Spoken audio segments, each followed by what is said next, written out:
तो हमने अब तक जो है बहुत सारी चीज़ें पिवट टेबल में जो है वो बना के देखी। बहुत सारी ऐसी सिचुएशन जो नॉर्मली आप खुद से हैंडल नहीं कर पाते, वो पिवट टेबल कितना आसानी से आपके लिए कर देता है। इस वीडियो के अंदर हम देखेंगे कि पिवट टेबल के ग्रुप्स बना के आप किस तरह से डेटा को और मजीद तरीके से एनालाइज कर पाते हैं। तो आइए स्क्रीन पे चलते हैं और देखते हैं कि किस तरह से इसको अप्लाई किया जाता है। तो हमारे पास ये डेटा है जिसके थ्रू जो है हम ग्रुप्स बनाने की कोशिश करते हैं। तो सबसे पहले हम इसका पिवट टेबल बनाते हैं। सो अब तक जब भी हमने मार्कर्स को यूज़ किया है तो नॉर्मली डिफरेंट रीजन्स में ये मार्कर्स आ रही होती हैं। लेकिन सपोज करें कि हम जोन के हिसाब से अगर मार्केट को ग्रुप करना चाहते हैं तो हम किस तरह से करेंगे। तो हमने यहाँ पर रीजन को हटा दिया क्योंकि अब हम अपनी मर्जी से इसको ग्रुप करना चाहते हैं। हम यहाँ सेल्स अमाउंट भी ऐड कर देते हैं ताकि सेल्स अमाउंट भी हमें दिख रहा हो। तो फॉर इंस्टेंस स्टार्टिंग की जो 3 कैटेगरीज हैं वो हमारी जोन 1 की कैटेगरीज हैं। तो हमने राइट क्लिक किया और ग्रुप क्रिएट कर दिया। जैसे हमने ग्रुप क्रिएट किया, अब देखें यहाँ पर ऊपर आपके पास ग्रुप आ चुका है, ग्रुप 1।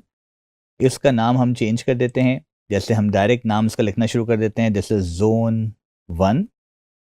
और जोन 1 में हमारे पास जो है वो डिफरेंट आपके पास ऑप्शंस अवेलेबल हैं। इसी तरह से हम यहाँ पर जो है वो फ्रांस, जर्मनी, नॉर्थ ईस्ट और नॉर्थ वेस्ट को हम जोन 2 में डालना चाहते हैं। तो हम इसको राइट क्लिक करते हैं और अगेन ग्रुप बना लेते हैं।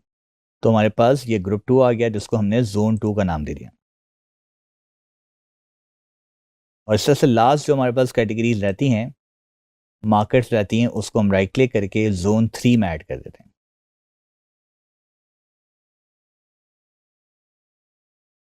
राइट, सो आपने देखा कितना आसान है हमारे पास ग्रुप्स बनाना और अपनी मर्जी से डेटा को एनालाइज करना।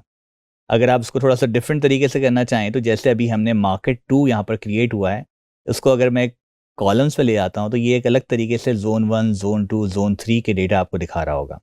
डिपेंड करता है कि आपको किस तरह से डेटा एनालाइज करना है और किस तरह से आप डेटा को व्यू करवाना चाहते हो। This is the best view जो फिलहाल अभी नज़र आ रहा है। एक और तरीका हमारे पास होता है, एक और तरीके से हम जो है डेटा को एनालाइज करने की कोशिश करते हैं। तो फॉर इंस्टेंस मैंने इसी की कॉपी बनाई, तो नॉर्मली इस तरह से भी आप जो है वो एक और पिवट टेबल क्रिएट कर सकते हैं। तो हमने कॉपी किया, इसी के नीचे हम पेस्ट कर देते हैं और इसमें हम चाहते हैं थोड़ा सा डिफरेंट काम करना। मैंने मार्केट्स यहाँ से रिमूव कर दी और इसको भी हम रिमूव कर देते हैं जो कि हमने नया बनाया, जो नीचे की तरफ बना हुआ है। और यहाँ पर हम ये चाहते हैं कि हमें देखना ये है कि हमारे पास जो डेटा काउंट हो रहा है वो किस हिसाब से आ रहा है। फॉर इंस्टेंस हमारे पास जो है सेल्स आ रही है, लेकिन हमें ये देखना है कि हमारे पास जो सेल्स आ रही है वो किस बजट में कितनी कितनी सेल्स काउंट हो रही है। तो एक दफ़ा दोबारा से हम सेल्स अमाउंट को ड्रैग करते हैं, लेकिन इस दफ़ा हम रॉ में ऐड कर देते हैं। तो हमारे पास यहाँ पर जो है ये ऑप्शंस आ गए हैं।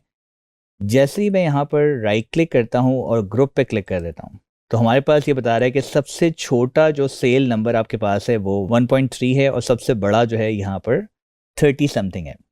तो फॉर इंस्टेंस हम जो है यहाँ पर सबसे छोटा नंबर उसको हम कहते हैं 0 और सबसे बड़ा नंबर हम उसको कहते हैं कि आप 40,000 ले लें। अपनी मर्जी से हमने दे दिया और 10,000 का हमने गैप दे दिया।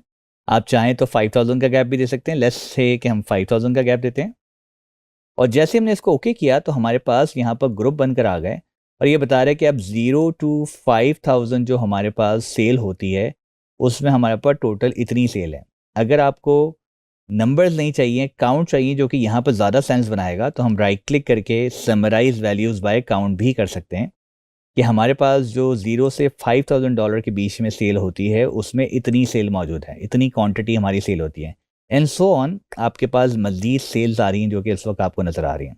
क्योंकि हमारे पास 35,000 से ऊपर कोई वैल्यू नहीं थी तो इसलिए 40 वाला स्लैब हमारे पास नहीं दिखा है। तो आपने देखा कि कितना आसान है डिफरेंट ग्रुप्स बनाना और डिफरेंट ग्रुप्स के साथ आपको फर्दर डेटा को एनालाइज करने में बड़ी हेल्प मिलती है। इस तरह से इन फ्यूचर आप डिफरेंट ग्रुप्स बना सकते हैं और डिफरेंट तरीके से डिफरेंट कंडीशंस को जो है वो सॉल्व कर सकते हैं।